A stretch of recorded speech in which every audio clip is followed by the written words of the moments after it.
And we are back once again. Spin Cycle. Andrew Southwood with you, RC Williams as well. Glad to be here today on this day of production. This is a Tuesday, August 11th. I believe we're at episode 18 by now, so moving right along. Got a few news and notes for you here today. Some looking under the hood of some of these headlines for you, if you will. So and I know both RC and I are a little bit compacted, so we're going to get right to it today. RC, story number one: Oh Trump boy, here we go. approval rate. Yeah, I know, right? Trump approval rating is at an historic low. What you see here, let me bring this up. Hopefully, that's a little bit bigger for you there. You see here, this is from Pew Research. Presidential approval in the summer before the midterms. And you'll see here you have every president except for George H.W. Bush, who did not have a second term. So this is only comparing presidents that had two terms. You see Reagan's first term, 42%. His second term, he went up to 63. So people liked him even more in his lame duck. The same thing happened with Clinton, and that was largely because of the Republican Congress and Senate that balanced the budget and trimmed government and his triangulation in term number two. George Bush W, 43, the opposite, 65%, largely fumes of 9/11 and that initial response.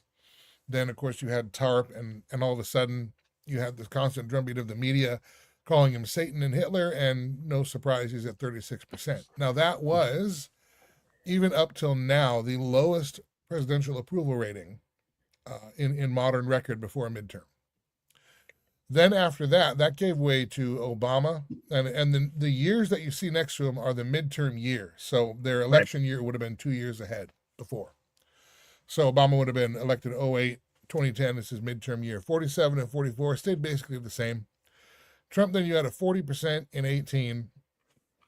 Biden, then 37 in 2022. Trump this year, 34%. I've got a couple of pieces that I think are playing into this, but RC, what do you think are playing into Trump's really it's an historic low approval rating. And I'm not saying this to dance on the fact that people don't like him, because I think it bodes very unwell for the midterms for conservatives. I don't really see the only party that will platform a conservative, at least a little bit, is the Republicans. And it's the Republicans that are going to pay the price for this. Wouldn't you agree?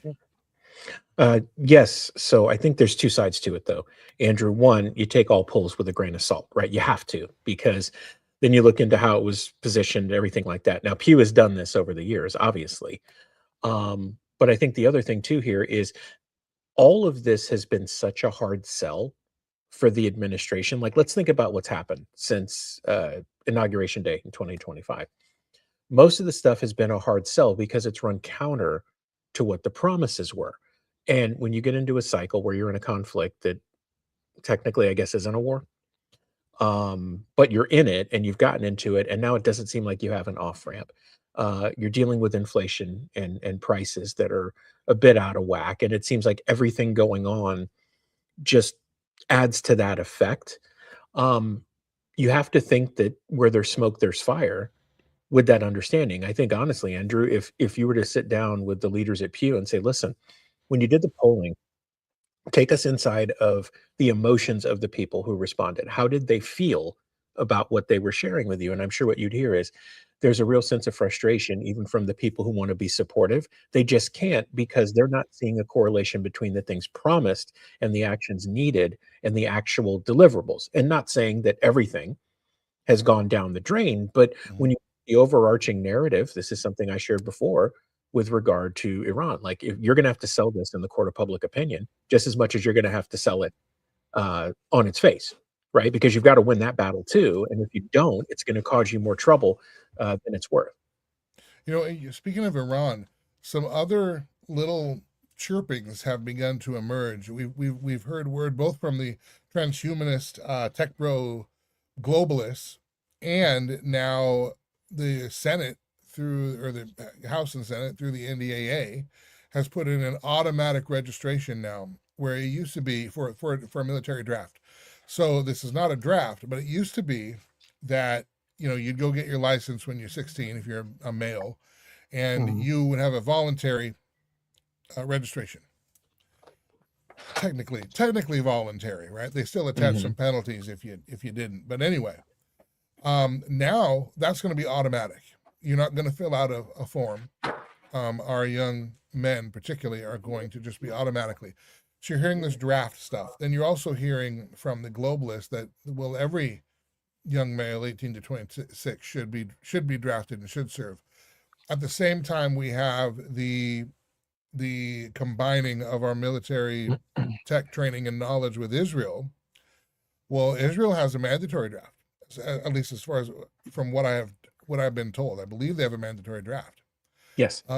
And so you go in anyway. And the problem is what we're seeing, like with this Iran war, and it's weird because, you know, I love classic rock. I love the boomer music, if you will. They did have some great musicians. But you know, I've always been very, I've been very patriotic and supportive of my country. And I thought that early on in my adulthood, I thought, those that were dodging the draft in Vietnam and so on, that they were chickens and everything else. And yes, a lot of them were liberal and what have you. But I know there were some that were looking at that war, because, by the way, that war did not have congressional approval, because, again, as we repeated, there has not been congressional approval on a war since World War II, which means every single one of them has been unconstitutionally carried out, every single one. Is it a kinetic action, Andrew? Yeah. Is that what they call it? Yeah. And then the ones that we get mired in, like Vietnam, like Afghanistan, like potentially Iran here, you don't want to... I can see how people would say you don't want to, they don't want to fight for that. It's not that they don't want to fight for the country. They don't want to fight for that, because I can tell you, I don't want to send my sons into this war at all. The answer is no. And I'll do everything I can to fight that. I don't even know what we're fighting for. And which is weird, some of the same criticisms we had in Vietnam, and that does not disparage those who went and sacrificed. I feel terrible that they had to do that at all, to come away with nothing. But you see all this draft talk, and I'm saying, and I say all that to show you this. This is a recent clip from Mark Levin's Life, Liberty, Levin on Fox News. Oh, boy. What's interesting about Mark Levin is, I don't know if he's gaslighting Iran or what. He's clearly all for it. And he's talking about boots on the ground and why boots on the ground would be necessary. Check this out. Let me bring that on. I'll tell you what do you got to do here. Yeah. All right, here you go. The president has to, people are bringing information to him, and he has to worry about all these things. Now, one other thing, troops on the ground. He said no troops on the ground. I don't remember that in any campaign speech either. But why would we need troops on the ground? Well, there's a lot of reasons, and we wouldn't need 300,000 of them. It's this uranium, too. We've got to get the uranium.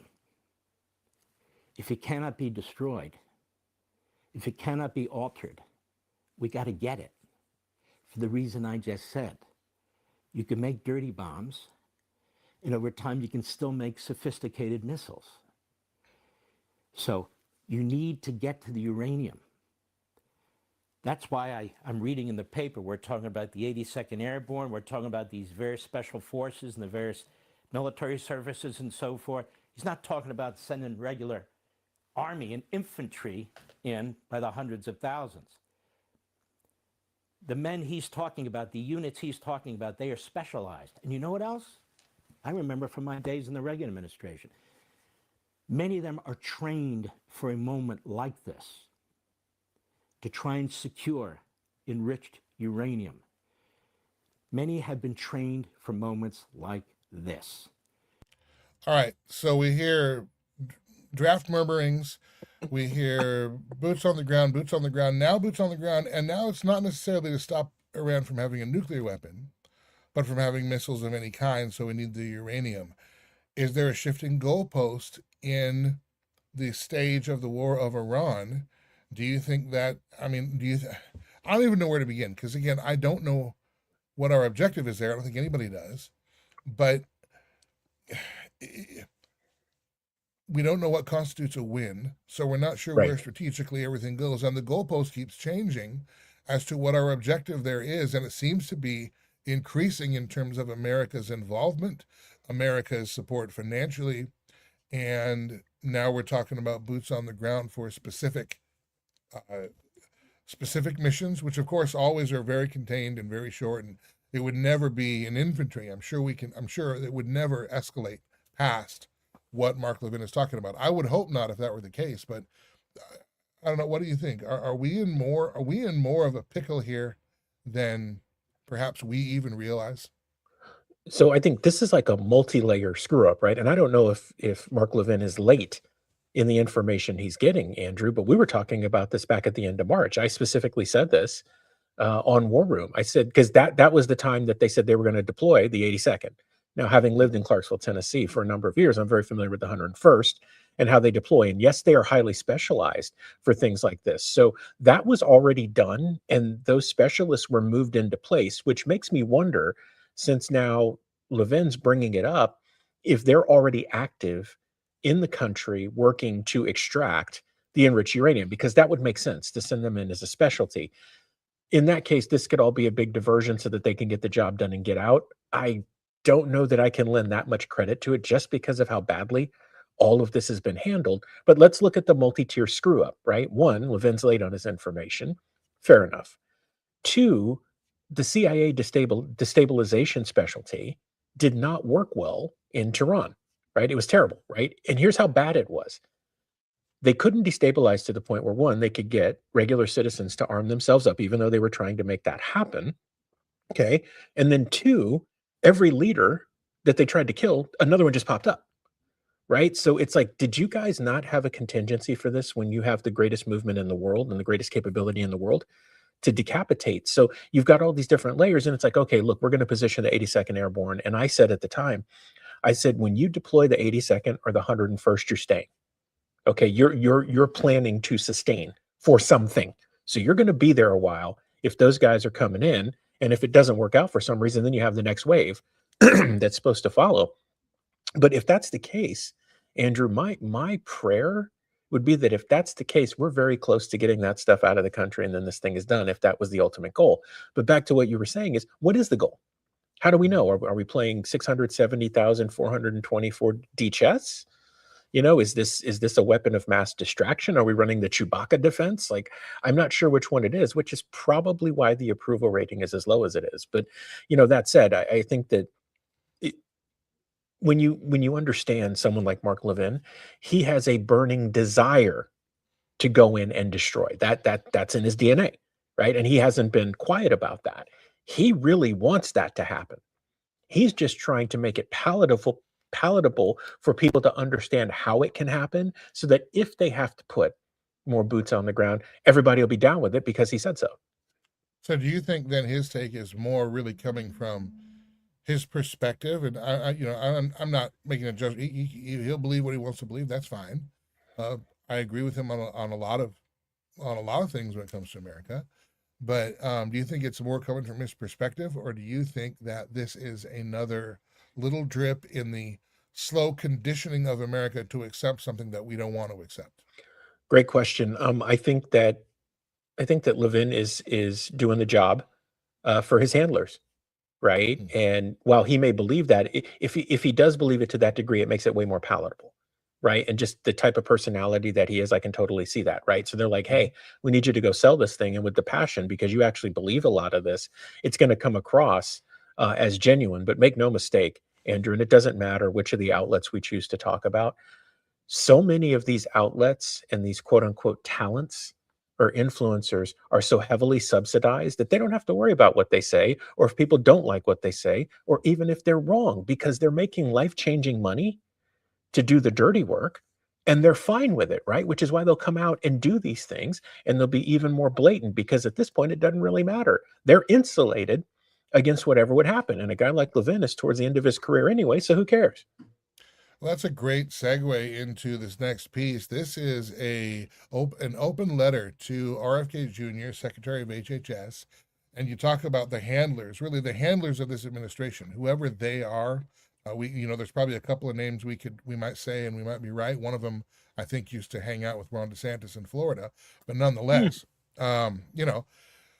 I think another one funded the opposition against Thomas Massey to get him unseated. But, I'm just, hey, I don't know. You're just observing. Yes. Just observing. Here is an open letter, because I think one of the things that's playing into that, because I don't think that approval poll, it's not just Trump specifically in a vacuum. I don't think any of this is. I think this whole thing is the direction of America, and the fact that the GOP, yes, led by President Trump, are the ones moving all these things along and seem to be on the other side of these issues. But to give you a little bit, this is from an ex-user, Tara. Open letter demanding Secretary Kennedy's resignation. You can go find it on X if you want. I'll read you a couple of pieces. She writes, in August of 24, while everyone was endorsing Trump at your behest, because you deceived them that you were going to hold vaccine manufacturers accountable, I saw exactly what was happening. From the day you led your followers astray and told them to trust the proud, quote, father of the vaccine, you is RFK Jr. here in this case, I knew you had been compromised. I knew that by aligning yourself with Trump, you would only advance Big Pharma's agenda and the medical industrial complex.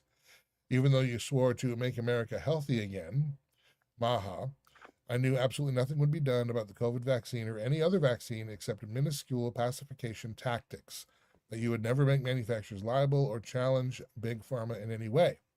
I knew it when you took the hard pivot from vaccine accountability straight into Fruit Loops. And she goes on from there. This follows, that's a great line. This follows, though, the Trump administration, President Trump just came out and talked about, sorry, let me get that here. Yeah. The Trump administration came out and redid the relaxing the schedule for childhood vaccination. That was the big thing. It's not taking any off the market. It's not really looking at the connection. It's just, well, let's space them out. We still want you to take them, but maybe not at once. And so a lot of the Maha movement were, hey, look at these. Can we actually study the connection between some of these concoctions and things like autism, other issues like that? We certainly know there's connections with myocarditis and fertility issues and all kinds of things.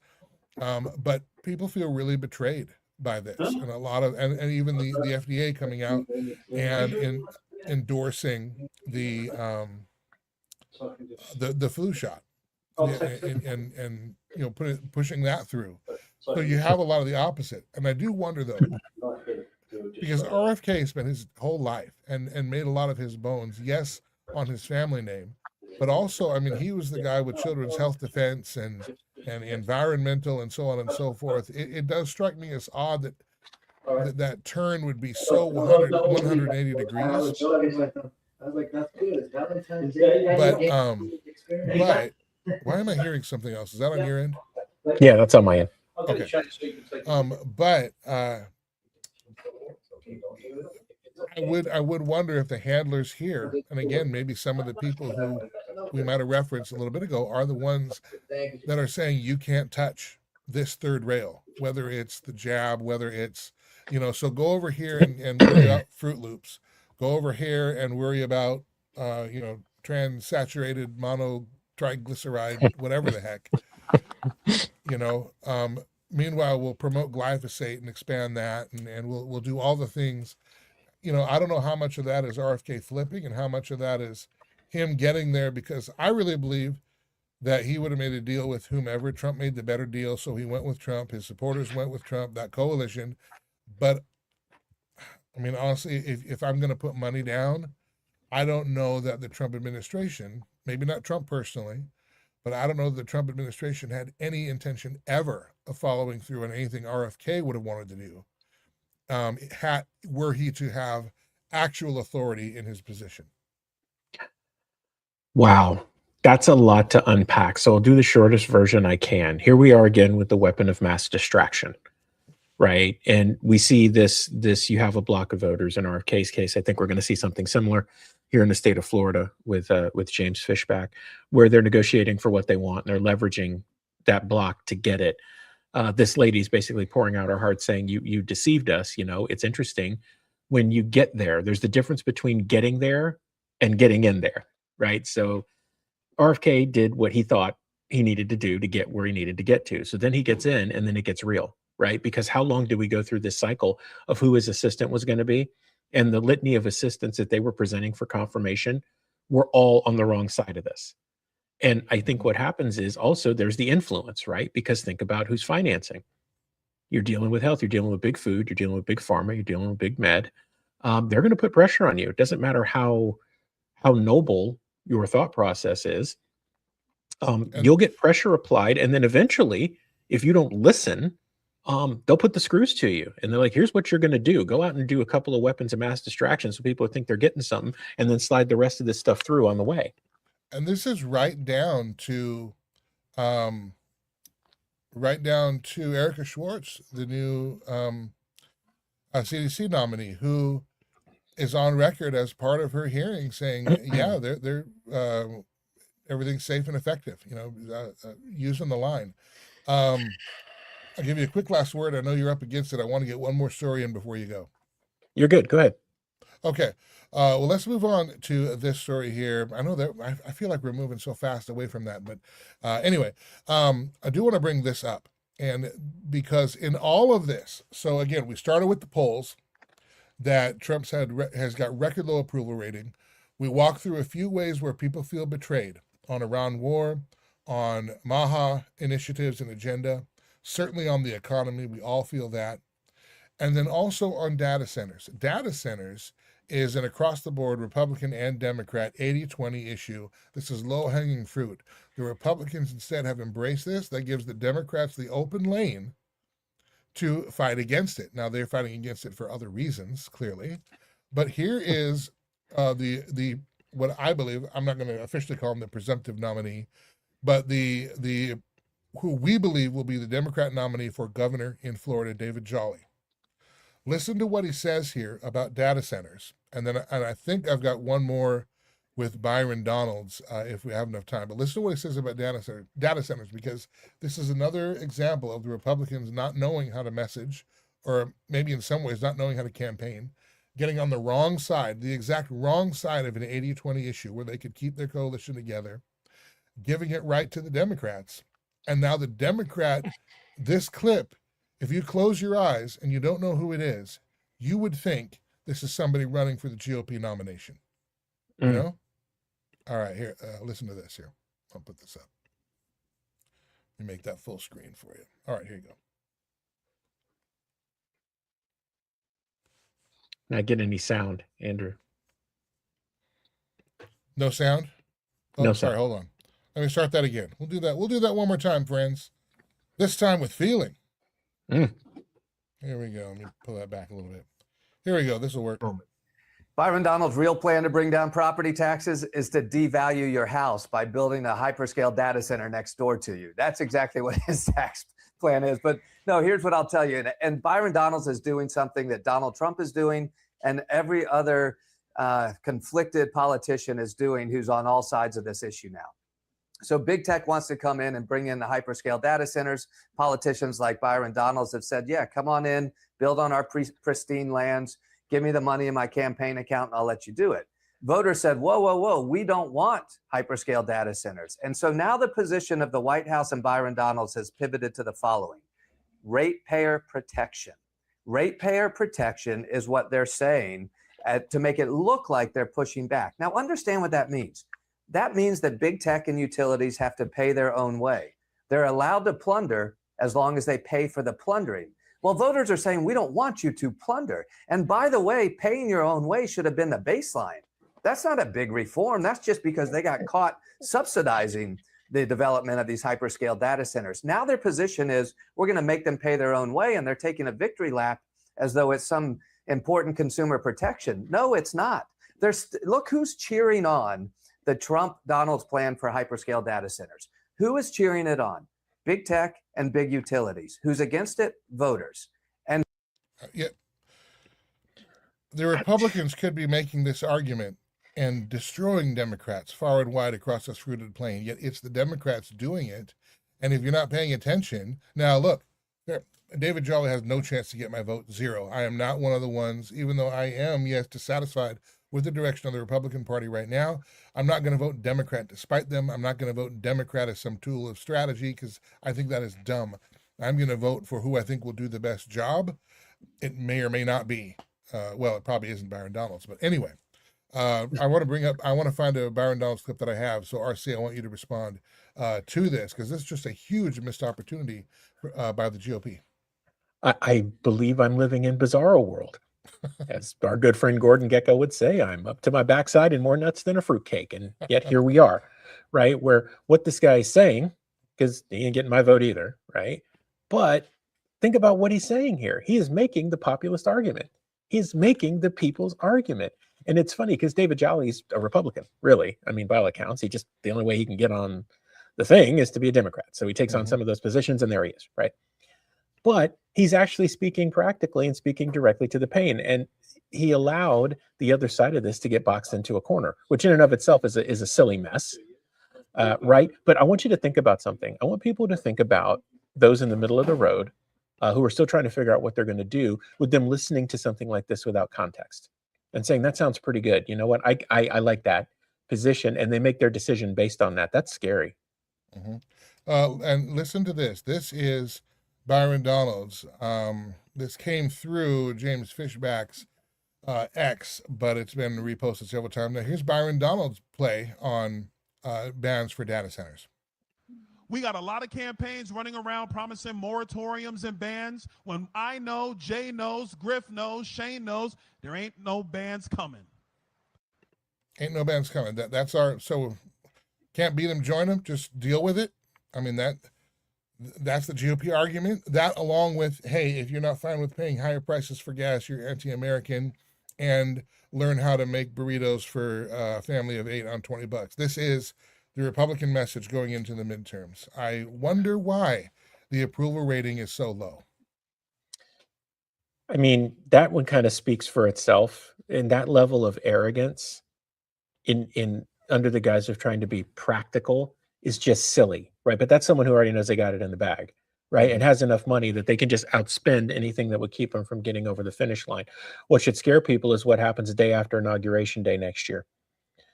Florida is going to go onto a track that other formerly great states have gone through, and we see the results, right? It's like they end up like the equivalent of you using the bathroom before you go on a long vacation and forgetting to flush the toilet and then coming back.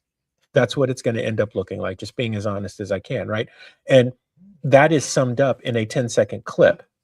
And that just the level of arrogance there, and it's a 10-second clip. So look, there could have been context before and after. I'm not saying there isn't, but just the fact that you would say that publicly in that tone, in that way, with that posturing, tells me a whole lot. And don't think that ain't going to get used. Yeah, over and over between now and November, over and over and over again.